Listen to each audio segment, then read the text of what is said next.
কম হলেও গত 3 বছর আরিফিন শুভ একরকম আটকে ছিল মুজিব সিনেমায় এবং সেই সিনেমার সফলতার বাতাসে ভাসছে ঢাকাই সিনেমার অভিনেতা আরিফিন শুভ।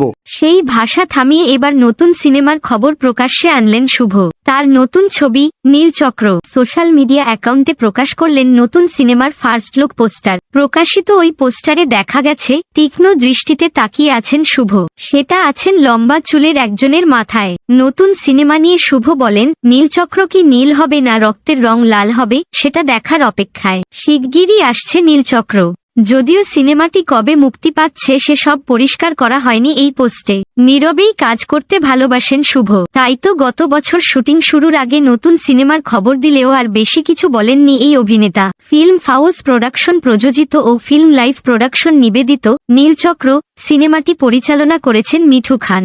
যৌথভাবে এর চিত্রনাট্য ও কাহিনী বিন্যাস করেছেন নাজিম উদ দৌলা ও মিঠু খান। সিনেমায় আরিফিন শুভর সঙ্গে দেখা যাবে কাজল রেখা খ্যাত নবাগতা নায়িকা মন্দিরা চক্রবর্তীকে।